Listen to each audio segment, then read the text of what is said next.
Good morning friends. आज हम लेके आए हैं आपके लिए चैप्टर सेकंड क्लास 10th का एसिड बेस एंड सॉल्ट। तो हम शुरू करते हैं एसिड बेसिस एंड सॉल्ट। तो इस चैप्टर में हम जानने वाले हैं कि एसिड्स क्या हैं, बेसिस क्या हैं और सॉल्ट्स क्या हैं। एसिड कैसे रिएक्ट करते हैं दूसरे सब्सटेंसेस और एलिमेंट्स के साथ, बेस कैसे रिएक्ट करते हैं और सॉल्ट कैसे बनते हैं और इनकी क्या प्रॉपर्टीज़ होती हैं। तो सबसे पहले हम शुरू करते हैं एसिड से। तो एसिड क्या हैं? एसिड्स क्या हैं? हम बचपन से ही 6-7 क्लास से पढ़ते आ रहे हैं। वो सब्सटेंस जो टेस्ट में खट्टे हों और जो लिटमस पेपर होता है हमारे पास, ब्लू लिटमस को रेड में बदल दें, वही एसिड्स हैं। जैसे कि हम जानते हैं कि एसिड हार्मफुल होते हैं एंड जो रेड कलर होता है वो भी हार्मफुल साइन ही होता है एक तरह से। तो इस तरीके से याद कर सकते हो कि एसिड्स हार्मफुल होते हैं तो वो हमारा ब्लू को रेड कलर कन्वर्ट कर रहे हैं। तो acids are the substances that changes blue litmus to red and are sour in taste। Taste में खट्टे होते हैं, ठीक है, और ब्लू लिटमस को रेड में कन्वर्ट करते हैं। तो लिटमस क्या होता है? लिटमस पेपर होता है हमारा, इसको हम आगे जानेंगे। इसको हम इंडिकेटर बोलते हैं। हम एसिड बेसिस के बाद लिटमस के बारे में ही जानेंगे। तो इसके बारे में मैं और बताता हूँ एसिड के बारे में। एसिड जो होते हैं हमारे पास, ये दो तरह के होते हैं। एक होते हैं हमारे पास ऑर्गेनिक एसिड, इनको हम नेचुरल एसिड भी बोल सकते हैं, और दूसरे होते हैं मिनरल एसिड, मिनरल एसिड्स, और हम इनको इनऑर्गेनिक एसिड्स भी बोल सकते हैं। अब हम इनको जानेंगे, ऑर्गेनिक एसिड्स क्या होते हैं, मिनरल एसिड्स क्या होते हैं, इनको डिटेल में जानेंगे।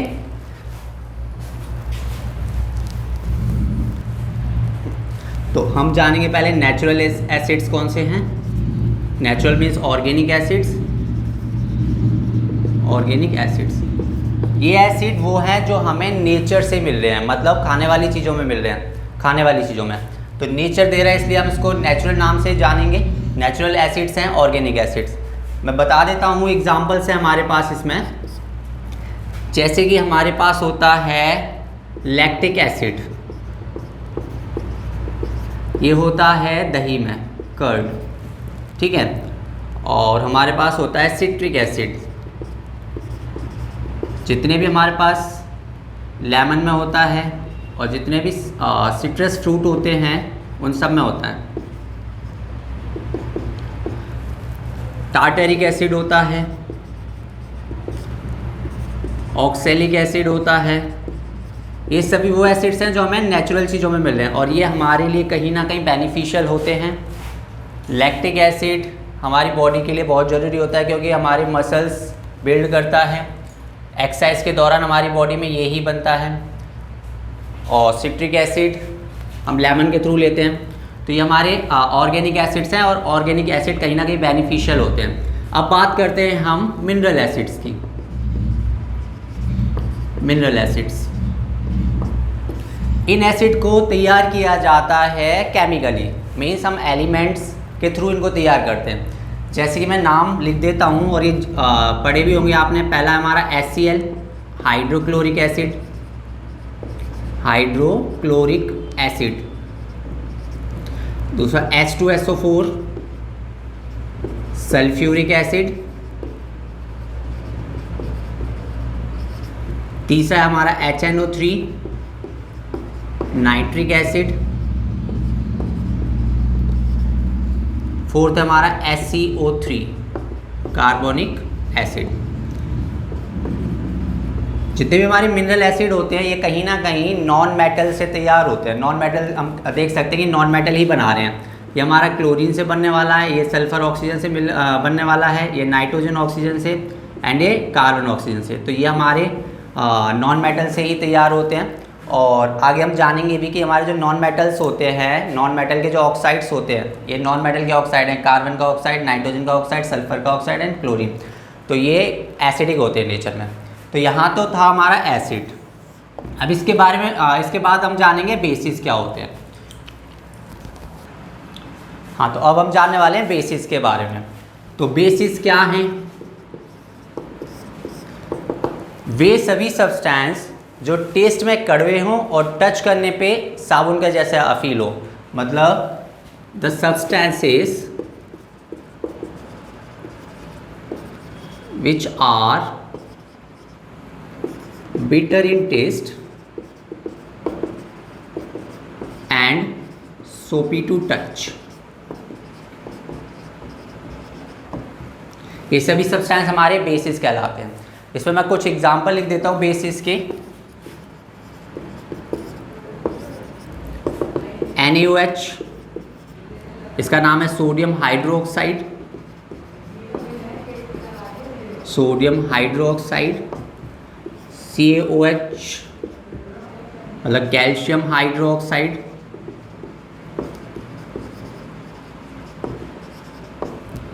MgOH magnesium hydroxide. तो ये सभी हमारे बेसिस हैं, ये सभी हमारे बेसिस हैं। जिसके लास्ट में OH होता है वो समझ जाओ कि बेस है। ओके, अब इसमें एक और वर्ड आता है जिसको बोलते हैं हम एल्कलीज। ये क्या होते हैं ये जानेंगे हम। तो वो सभी बेसिस जो सॉल्युबल होते हैं, जो पानी में सॉल्युबल होते हैं, वो सभी हमारे एल्कलीज कहलाते हैं। तो the bases that are soluble in water are called alkalis। जैसे कि हमारे पास NaOH है, ये सॉल्युबल है तो ये हमारा एल्कली रहेगा।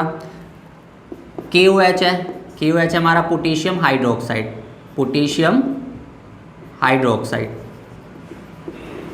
तो ये भी पानी में सॉल्युबल रहेगा। तो ये एल्कलीज हैं, ये सभी एल्कलीज हैं। यहाँ पे एक स्टेटमेंट आती है कि all the alkalies are bases but not all the bases are alkali. इसका मतलब क्या है कि जितने भी एल्कलीज हैं वो तो सब बेस ही हैं क्योंकि बेस से ही बने हैं, लेकिन क्या सारे बेसिस एल्कलीज हैं? क्या सारे बेस सॉल्युबल होते हैं? नहीं। तो इस स्टेटमेंट का यही मतलब है कि एल्कलीज तो बेस से बने हैं तो सारे एल्कलीज बेस ही हैं, बट सारे बेस सॉल्युबल नहीं है तो वो सारे बेसिस एल्कलीज नहीं हैं। ठीक है, इसके बाद मैं शुरू करता हूँ। यहाँ पे एक टॉपिक आने वाला है इंडिकेटर। नेक्स्ट टॉपिक है हमारा इंडिकेटर। तो इंडिकेटर क्या है ये जानेंगे। नाम से ही पता चल रहा है इंडिकेटर मीन्स जो इंडिकेट करे। ठीक है, तो ये वो सब्सटेंसेस हैं जो इंडिकेट करते हैं, द सब्सटेंसेस दैट इंडिकेट्स और आइडेंटिफाइज एसिड एंड बेसिस। मतलब वो सब्सटेंस जो आइडेंटिफाई करें या बताएं कि कोई भी चीज़ एसिड है या बेस है, वही हमारे इंडिकेटर्स कहलाते हैं। अब हम जान लेते हैं कि इंडिकेटर्स कितने टाइप्स के हैं। इंडिकेटर है हमारे पास 3 टाइप के। इंडिकेटर्स हमारे पास 3 टाइप के। पहला है हमारा नेचुरल इंडिकेटर,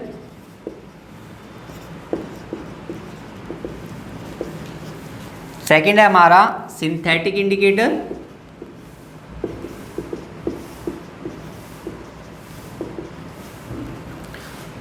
एंड थर्ड है हमारा ऑल्फैक्टरी इंडिकेटर्स।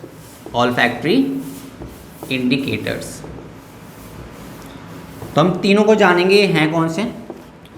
नेचुरल इंडिकेटर नाम से ही पता चल रहा है, ऐसे इंडिकेटर जो नेचुरल चीज़ों से बनाए हैं, जैसे कि हमारा लिटमस पेपर आता है एक जो अलग अलग कलर का होता है, तो हमारा नेचुरल ही तैयार किया जाता है। एक लिचिन प्लांट आता है, लिचिन प्लांट होता है, उससे वो तैयार होता है।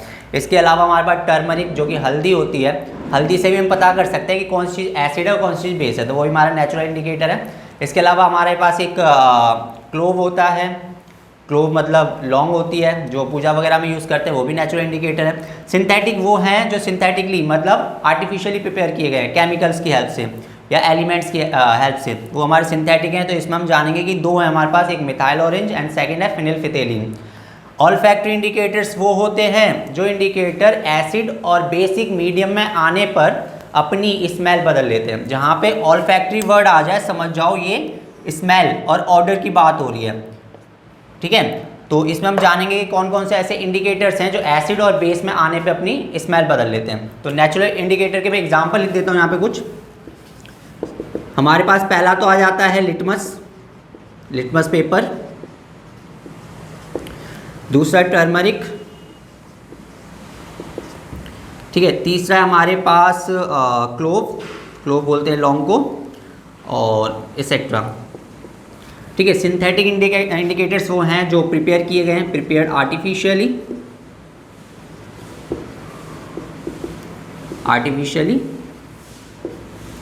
इसमें आ जाता है हमारा मिथाइल ऑरेंज, सेकेंड है फिनिलफिथेलिन।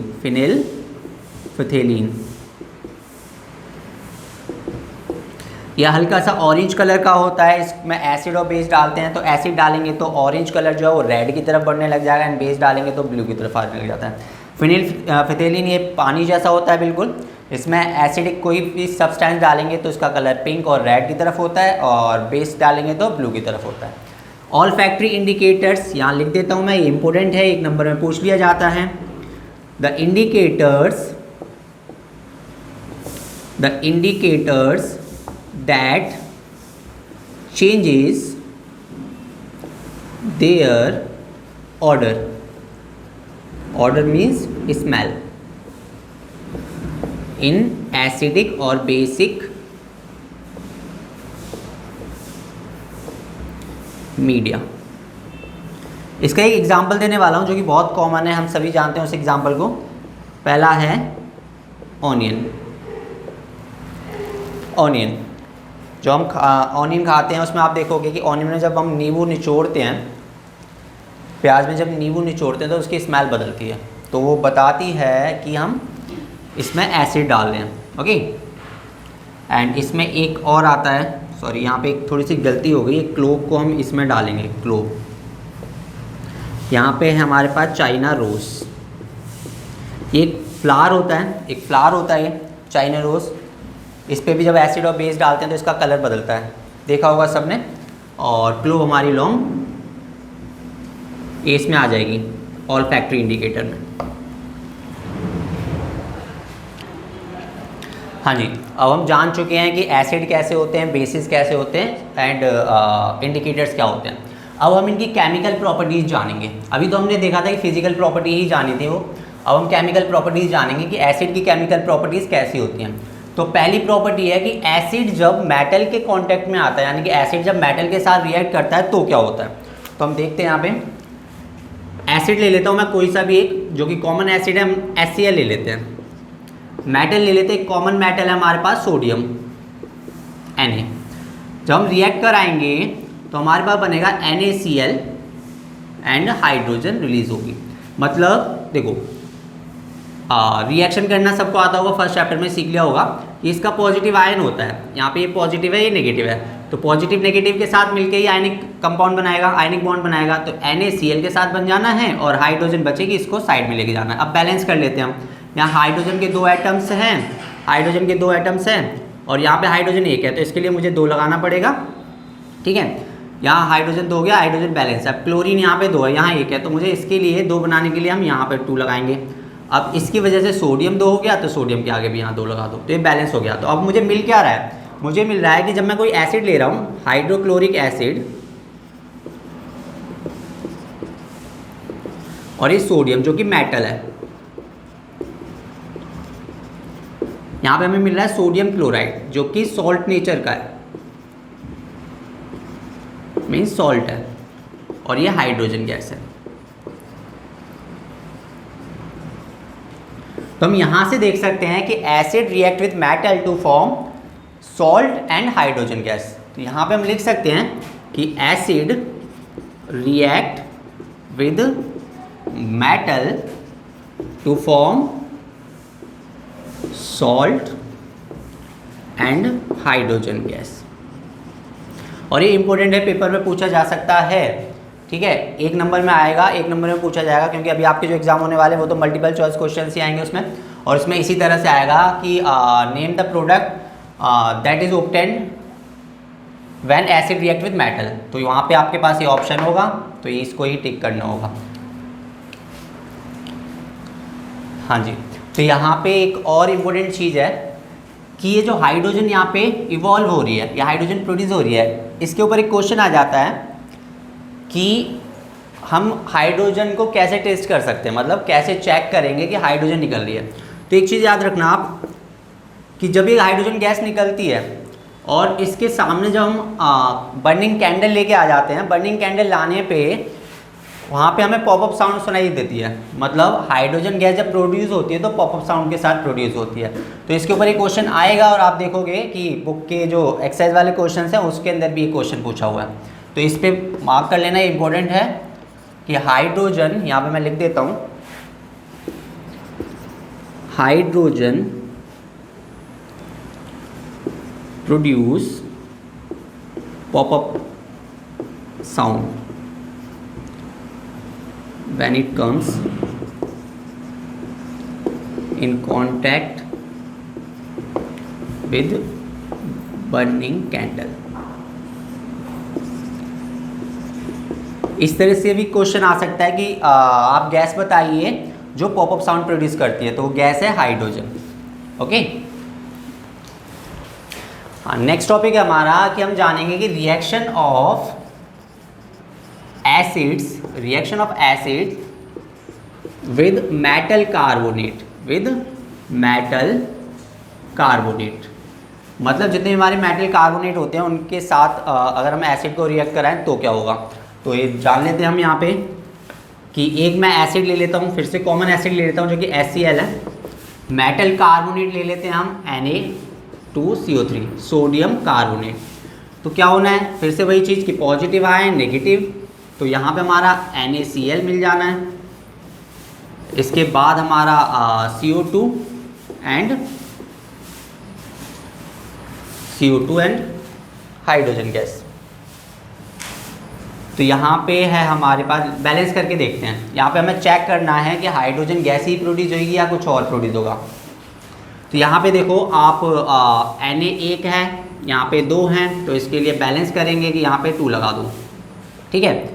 HCl हाइड्रोजन 1 है, यहाँ पे 2 है, तो इसके लिए 2 लगा दो। तो हमारा क्लोरीन तो यहाँ बैलेंस हो गया, हाइड्रोजन भी बैलेंस हो गया, Na बैलेंस हो गया। यहाँ पे क्या है CO3, तो यहाँ पे ऑक्सीजन तो 2 है, एक ऑक्सीजन बचा हुआ है तो वो यहाँ पे आएगा। तो हमें यहाँ पे मिलेगा सॉल्ट, ये सॉल्ट नेचर है, ये गैस है कार्बन डाइऑक्साइड एंड ये वाटर है। तो यहाँ पे लिख देते हैं हम, ये हाइड्रोक्लोरिक एसिड है, ये हमारा sodium carbonate, sodium carbonate, sodium chloride, carbon dioxide gas and this is your water, ठीक है। तो क्या होगा जब एसिड मेटल कार्बोनेट के साथ रिएक्ट करेंगे, तो ये बनाएंगे हमारे पास हमें देंगे salt, carbon dioxide gas and water, ठीक है। अब इसी में एक और रिएक्शन आ जाता है कि अगर अभी तो मैंने एसिड को मेटल कार्बोनेट के साथ रिएक्ट कराया है, अगर मैं एसिड को मेटल हाइड्रोजन कार्बोनेट के साथ रिएक्ट कराऊँ, मेटल को हाइड्रोजन कार्बोनेट के साथ रिएक्ट कराऊँ, तो मेटल देख लेते हैं क्या होगा। Reaction of acids with metal hydrogen carbonate, ठीक है। तो हम यहाँ पे फिर से एक रिएक्शन ले लेते हैं। HCl मेटल हाइड्रोजन कार्बोनेट है, तो हम ले लेते हैं NaHCO3, this is your sodium hydrogen carbonate. देखते हैं फिर से क्या बनेगा। तो वही सेम चीज़, positive negative ions, NaCl, H2O and CO2। तो यहाँ पे हमें फिर से salt, water and carbon dioxide gas ही मिल रही है।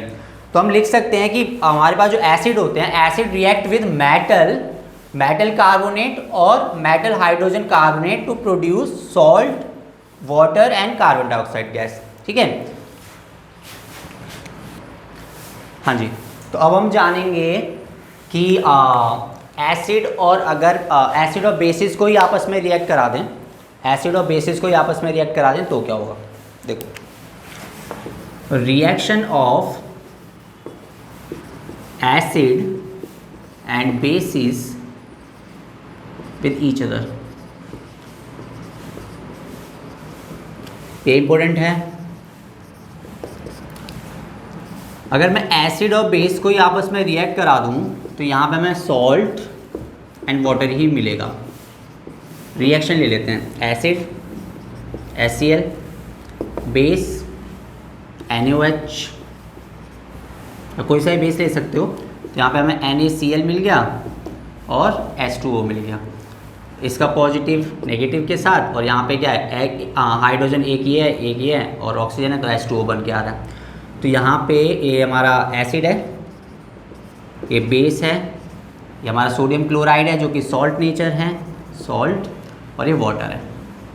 ठीक है, तो एसिड और बेस आपस में रिएक्ट होकर सॉल्ट और वाटर बनाते हैं और इस रिएक्शन को हम बोलते हैं न्यूट्रलाइजेशन रिएक्शन।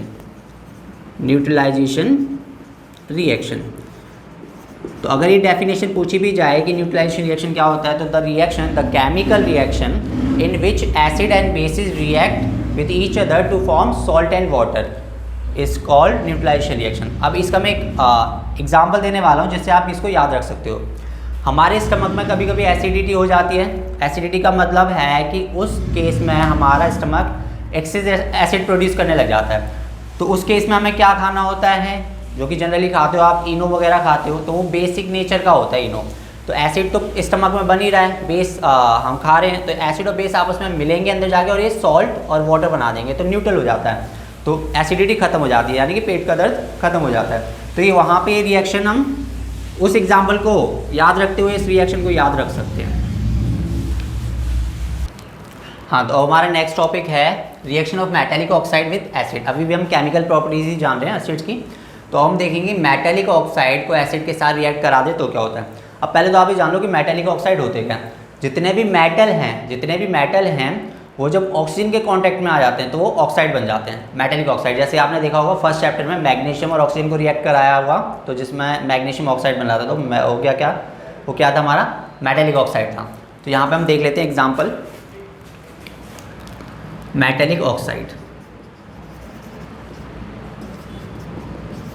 इसको रिएक्ट कराना है एसिड के साथ। ठीक है, तो यहाँ पे मैं पहले कोई मेटल का ऑक्साइड ले लेता हूँ।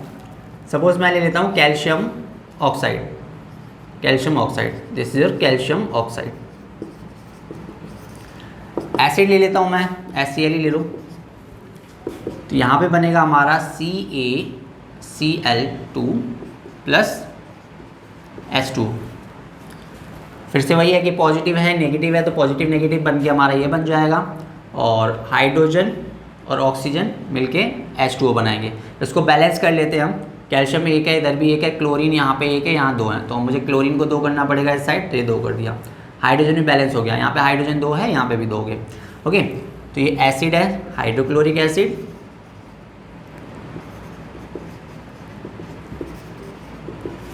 ये हमारा कैल्शियम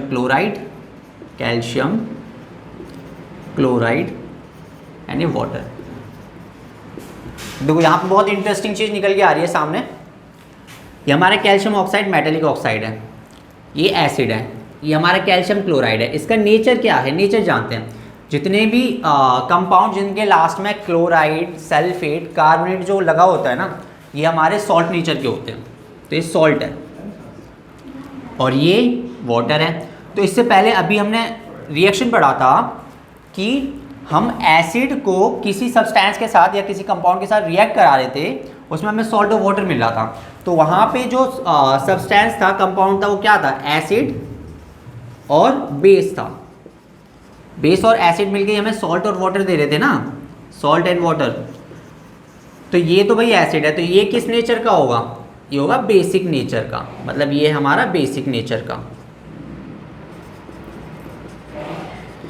तो यहाँ से क्वेश्चन आता है कि बताओ मेटालिक ऑक्साइड जो होते हैं वो एसिडिक नेचर के होते हैं या बेसिक नेचर के होते हैं। तो याद रखना आप कि मेटालिक ऑक्साइड हमेशा बेसिक नेचर के होते हैं।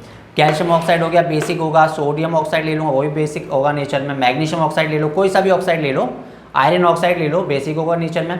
तो जितने भी मेटल के ऑक्साइड होंगे, मेटल ऑक्साइड, वो सभी बेसिक होंगे नेचर में। और एसिड के साथ रिएक्ट कराएंगे तो ये तो बेस है, एसिड के साथ रिएक्ट होने पे क्या बनेगा हमारा सॉल्ट और वाटर। न्यूट्रलाइजेशन रिएक्शन ही पढ़ा था हमने, तो यहाँ पे भी न्यूट्रलाइजेशन रिएक्शन हो रहा है। ठीक है, इसके बाद हम जानेंगे कि अगर मैं यहाँ नॉन मेटेलिक ऑक्साइड ले लूँ, नॉन मेटेलिक ऑक्साइड को मैं रिएक्ट कराऊँ तो क्या होगा। तो हमारा टॉपिक है कि reaction of non metallic oxide with base. इससे पहले हमने जाना कि मेटेलिक ऑक्साइड को हम एसिड के साथ रिएक्ट करा रहे थे। अब मेटेलिक ऑक्साइड को एसिड के साथ ही रिएक्ट क्यों करा रहे थे, क्योंकि मेटेलिक ऑक्साइड जो था हमारा बेसिक था नेचर में, तो बेस और एसिड रिएक्ट कर रहे थे। अब यहाँ पे देखो हम क्या जानेंगे, यहाँ पे हमारे पास कि ये है हमारा बेस सोडियम हाइड्रोक्साइड है, सोडियम हाइड्रो ऑक्साइड, ये हमारे पास बेस, ये हमारा कार्बन डाइऑक्साइड। तो कार्बन डाइऑक्साइड क्या है, कार्बन नॉन मेटल है, नॉन मेटल के साथ ऑक्सीजन मिल रहा है, तो ये हमारा नॉन मेटेलिक ऑक्साइड हो गया, नॉन मेटेलिक ऑक्साइड। ठीक है, ये हमारा सोडियम कार्बोनेट